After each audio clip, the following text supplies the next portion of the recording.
Well, this morning we are going to continue in our Satisfied series, and we're in week 2 of our journey. And just as a reminder, the goal of Satisfied is to provide us with healthier ways to handle and effectively utilize what God has blessed us with. As I mentioned last week, Satisfied is focused on discovering contentment in a world of consumption. Discovering contentment in a world of consumption.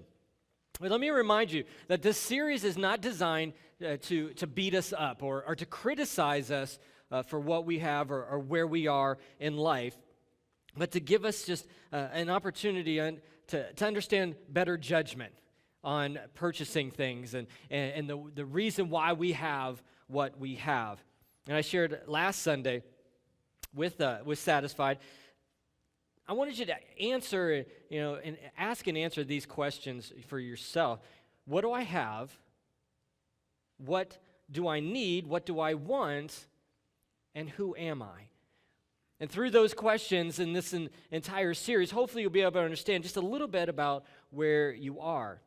And so today and this week in your life groups, and if you have not signed up for a life group yet, today is the deadline to sign up for those. The sheets are out in the lobby. Please sign up your name for the best day and time that works for you. Purchase your workbook for $5. If you do not get your workbook today, next week they're $55. So you want to make sure that you get it today because we want to give you the best deal possible. But through all of this, we're going to learn this week about the school of contentment. We're going to understand what Paul meant when he said, I have learned the secret of being content in every way. See, then we have to ask this, what is that secret, Paul? What is the secret that you understood? And what is it that will help us embrace where we are, what we need, and how to be content? And so my prayer for us today and throughout this week is that this teaching will help each of us understand more about a lifestyle that is content. Pastor Jeff Mannion, again, who's the author of Satisfied, each week I'm going to share a quote from a book that I'm reading from him about Satisfied, and he says this: contentment is the cultivation of a satisfied heart. It is the discipline of being fully alive to God and to others, whatever our material circumstances. Contentment is not achieved through getting everything we want, but by training the heart to experience full joy and deep peace even when we don't have what we want. Now, when you break that down, it's an understanding that even though we may not get what we want, we can still find peace. To be fully alive is embracing the gift of God, not the gift of things. Now, having said that, it is also important to know that contentment does not destroy desire. You may be asking, well, how is that even possible? How can I be content when there is a desire of improvement in my life? And see, the answer lies in the joy in which we experience where we currently are. If we can experience joy where we're at right now, then we're starting to understand the concept of contentment. For instance, David experienced his contentment and joy in Psalm 28:7 when he said, "The Lord is my strength and my shield. My heart trusts him, and I am helped. My heart leaps for joy, and I will give thanks to him." See, David embraced his true joy can only come from his deep and committed relationship with God, not in things. See, a relationship that continues to grow and a relationship that has joy is a relationship that can be cultivated in being exactly what God desires of us.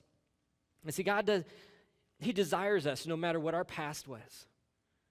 You may think that your past just voids any reason for God to invest in your life, and that is so not true. God does not care about your past. He cares about your future. He has eliminated our past through forgiveness, and He has given us a bright future. That's what He desires. And through that, we're able to make changes in our life. And like any relationship that we're a part of, it requires work. And we want to work on our relationship with Jesus. Every one of us work at different paces, and that's okay. But we work because that relationship matters. It's not about accumulating things. It's about acquiring a deeper relationship with God. If there is a desire of improvement in your life or looking at a different direction, we have to make a realignment of ourselves. We have to refresh ourselves, recalculate where we're going so that we are on the path for which God desires. And for this to happen, we need to take a true evaluation of where we are in our mind, in our lifestyle, in our possessions. We just have to evaluate everything. And I know personally, Andrew and I got to experience that when we moved from Ohio to California. We're packing everything up. This was a fine opportunity for us to look at our things and then decide, do we want to take this or do we want to get rid of this? There were several things that were very simple to, we obviously need this. We need to take this. Other things, it's like we had to convince each other, you don't need that. No, you don't need that. It won't fit on the truck. It's a little bit, no, it won't fit. It's overweight. Can't do that. We had to convince each other some things. But in the midst of packing stuff, some things get thrown in the box you didn't realize until you open the box and you're like, seriously, how did this get here? For instance, I was looking through my garage and I found something that I wonder, why do I have this? And maybe some of you don't know what this is.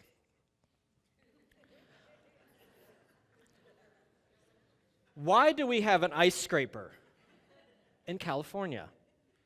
I've lived here almost 3 years and I've never used this. You know what I used this for? I just used it yesterday to sweep out my garage. I'm like, I can't find a broom. This'll work. An ice scraper. Again, things happen to get by us. And then they sit in our garages or they sit in our house and we come across like, why do I have that? So after today, I'm going to auction it off to the highest bidder. Whatever would like that. Maybe some of you go up to Big Bear or something and you need to scrape the ice out. I don't go up to Big Bear. It's cold. Okay? I moved to California because it's warm. So I have this ice scraper. It doesn't matter to us right now. We don't use it. I am not going to travel back to Ohio to visit our family and have a carry-on and an ice scraper. There's no use for that in my life. So we obviously need to get rid of it. We get into this mindset of certain things, even greater than an ice scraper, that, well, I am not using it now. I'm sure I'll use it later. Okay? Look at you, you're all nodding your heads. Yeah. We're all guilty of doing that. How many of you have seen the TV show called Hoarders? Anybody seen the TV show Hoarders? Okay. This is not a confession time. Okay. If you've never seen the TV show Hoarders, this is a show where, a hoarder is somebody who just keeps accumulating things and piles up, gets way out of hand. Their lifestyle is in disarray. And I firmly believe that being a hoarder is a disease. And I'm not joking when I say that. I really believe that it's a disease. And through this show, they bring in family, they bring in people to intervene and try to help people get on a better lifestyle and to get rid of things. And I caught an episode one time, and I'm watching this, and I'm so captivated by this. I'm like, how can you live like that? And then I become judgmental, right? When you watch it, have you ever become judgmental? Like, I would never live like that. Yeah, go to your garage. You're going to find an ice scraper that has no purpose. And there was an episode that I remember watching where this person collected all these old TV guides. You remember the old TV guides? Some of you are like, what's a TV guide? I'm starting to age myself, I realize, when I say these things. But the old TV guides, the little TV guides you flip through, and on the front cover was, Who Shot JR? You remember that one? Huh? Yeah, I watched Dallas when I was little. I know all about it. Okay, and I'm laughing. I'm like, oh, who would collect TV guides? That is so ridiculous. And then I realized something. I collected TV guides. I had all these TV guides when I was little. I threw in my attic. And before my mom moved away, she's like, do you want these TV guides? No, I do not want these TV guides. I was a hoarder. This is my confession time, okay? Hi, my name's Dan. I was a hoarder. But we tend to do this thing. And so, through this show, it's so devastating to see what's going on in people's lives. But they they come out of it. They learn to let go. And we have to learn to let go of things. I'm not keeping my TV guys saying, someday my children will want to see these. My kids are like, remote, what's on? Keep going down, keep going down, keep going down. That's their TV guide. They're not going to need something like that. We need to learn to let go of some things. Now, I want us to look at 1 Timothy chapter 6 this morning. And as just a warning, please understand that Paul is a very direct person. He's very black and white about things. And so some of his words may come off a little harsh, and you may feel like, man, I'm kind of getting beat down by this. No, this is not about a beat down. This is a matter of opportunity, encouragement, a revelation of what we need to change in our lives. So please embrace his words. In 1 Timothy chapter 6, he says this, in verses 6 through 10. But godliness with contentment is great gain. For we brought nothing into the world, and we can take nothing out of it. But if we have food and clothing, we will be content with that. People who want to get rich fall into temptation and a trap, and too many foolish and harmful desires that plunge men into ruin and destruction. For the love of money is a root of all kinds of evil. Some people eager for money have wandered from the faith and pierced themselves with many griefs. See, often we think in the early times were different. They didn't have to deal with all this consumption and all the advertisements that we have to deal with. But scholars say that Paul's message came to Timothy right when Timothy took over a church. He was planting a church and leading a church in Ephesus. Ephesus was the fourth largest city in the world. Ephesus was the portal where people would bring all their cargo, all their merchandise, and they would bring it. This is the hub of it all, and then that was then distributed out. And so there was a great accumulation for people. You could buy anything that you wanted because it was right there. This was the place to go. It was busy, constantly busy, busy, busy, busy. If you've ever been to New York City, it would be just like that. Just like New York, just crazy, constant, going. This is what Ephesus was like. And so they dealt with the same type of things that we are dealing with today. Okay? But because Paul is a person, again, who gets right to the point, he wants to educate Timothy. He wants to encourage Timothy and take this opportunity to help him help others. So when you look at verses 6 and 7, and he says to Timothy, and all you see here, okay, it's important, but the more important thing is that godliness with contentment is great gain. Godliness with contentment is great gain. Not how much can I accumulate as great gain. Don't get wrapped up in stuff. Get consumed with having a deeper relationship with Christ. He continues to say, for we brought nothing into the world, and we can take nothing out of it. And that's something I think we all can agree on. We came into this world with nothing. And then whenever God decides it's our time for our departure, we take nothing with us. Now, I've officiated many funerals. And to this day, I have not seen a funeral yet where the hearse was pulling a U-Haul trailer. You know what I'm saying? All the things that we get wrapped up in, they don't go with us. They don't go with us. So why are we so consumed by it? Recall the story of Job.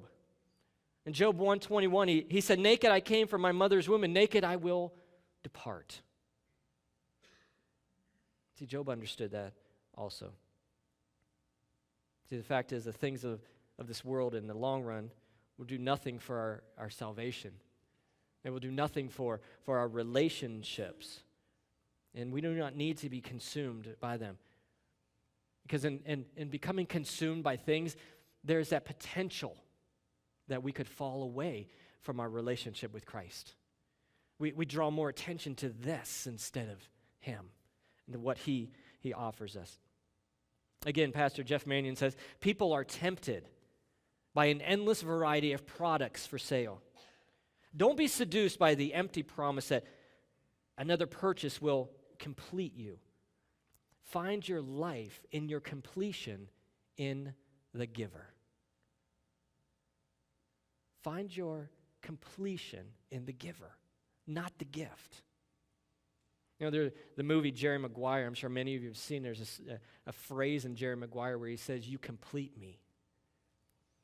Now, I want you to know, and not because my wife is here right now, I love my wife. I love my children. But my wife and my children do not complete me. God completes me. We were at a marriage conference one time, and a gentleman said they were talking about marriage and how you don't need your spouse. You don't need your spouse. You don't need your spouse. Kept saying it over, and you know, you get that moment where the hairs on the back of your neck start to stand up, like and your blood pressure starts to rise. You're like, don't tell me what I need.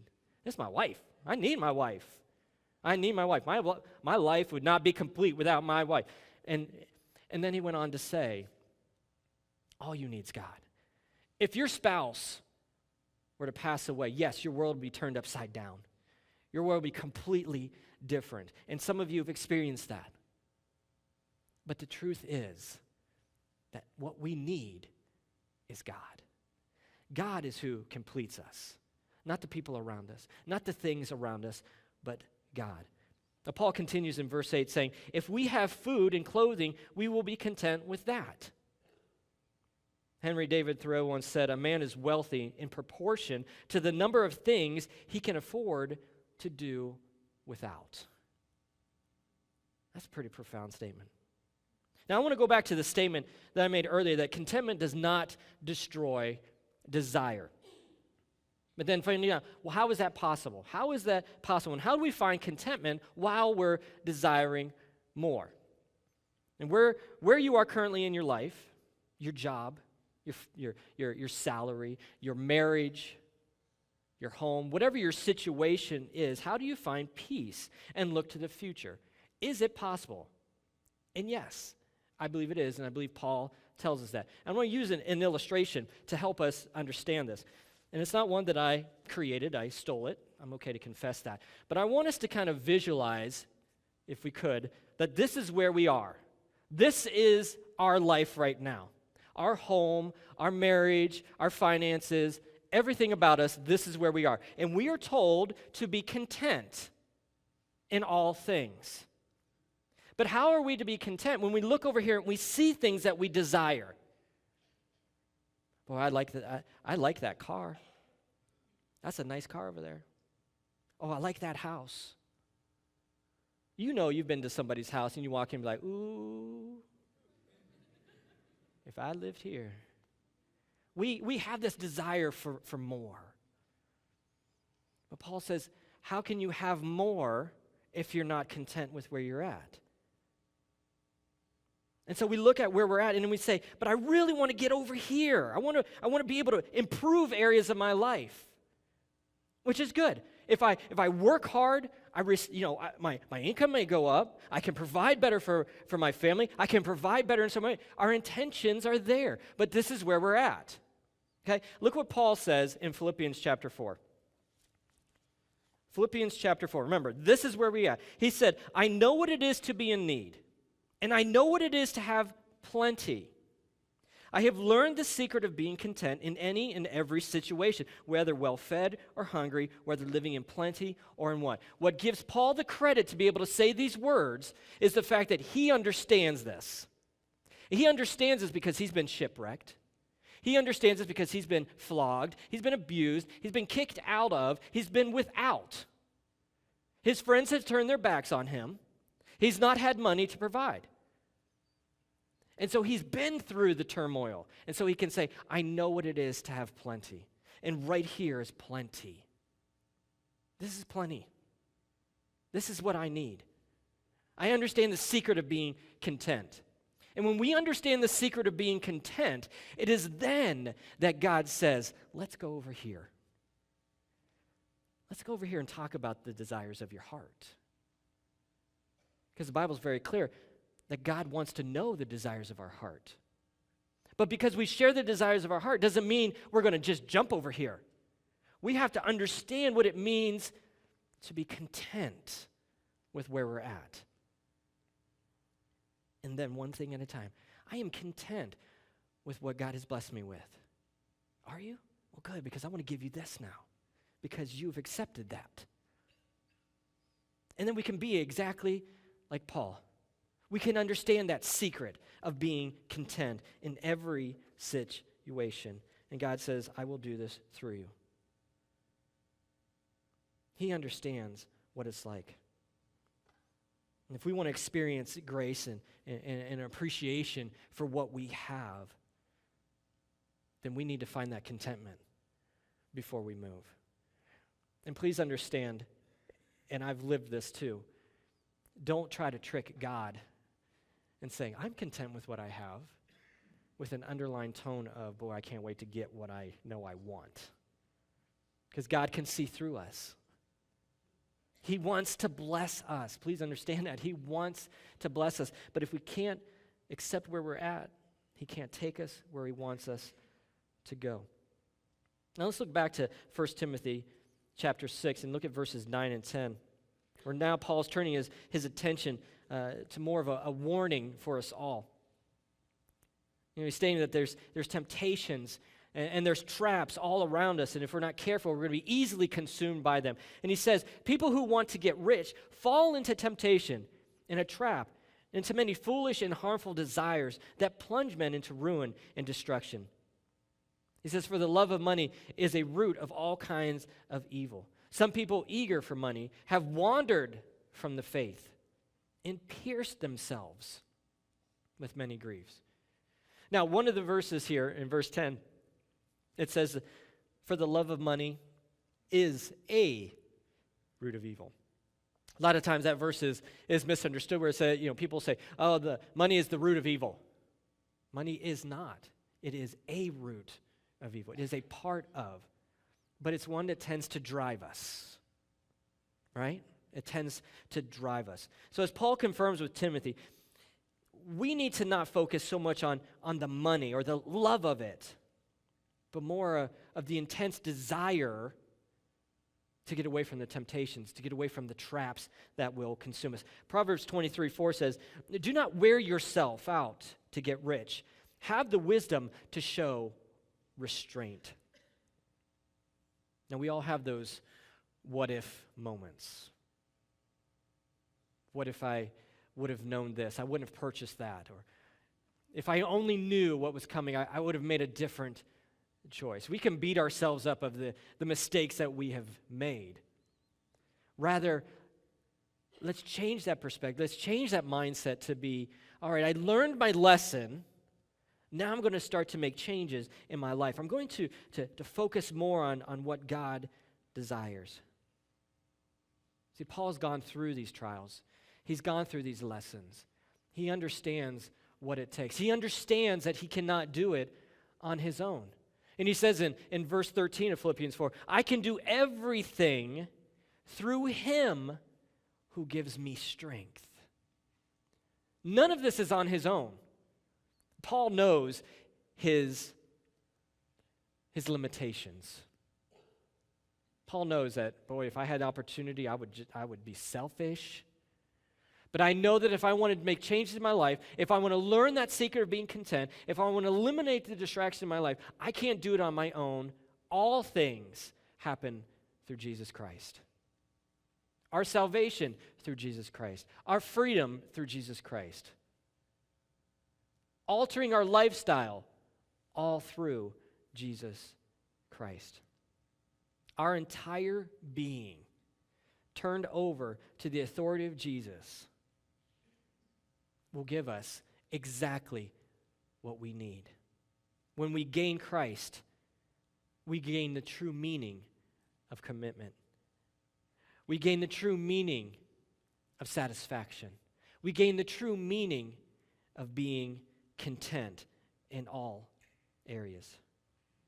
Through Christ, we find our peace. We find our understanding. And as we close this morning, I want to give you an exercise to work on this week.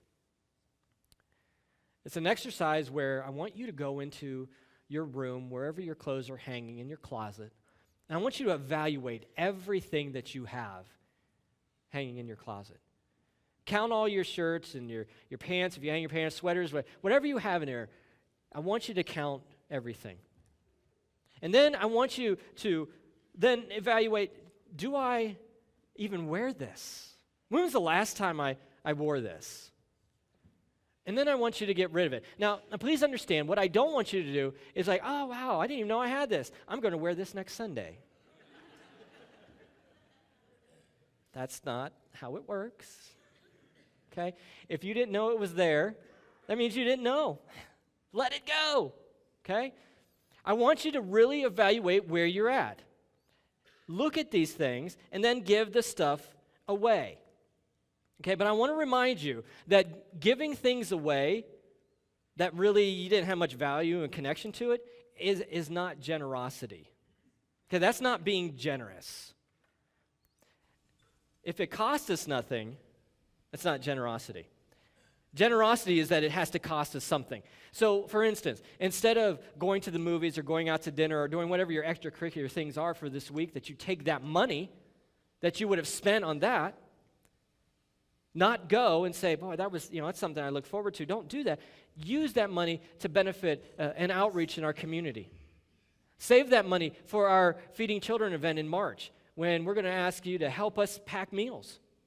That's sacrifice. Giving up something that means something to you. This is time with people. This is maybe relationship building, that you put that aside and use it for something else. Giving our stuff away that we don't use is not a sacrifice, because we didn't even realize we had it.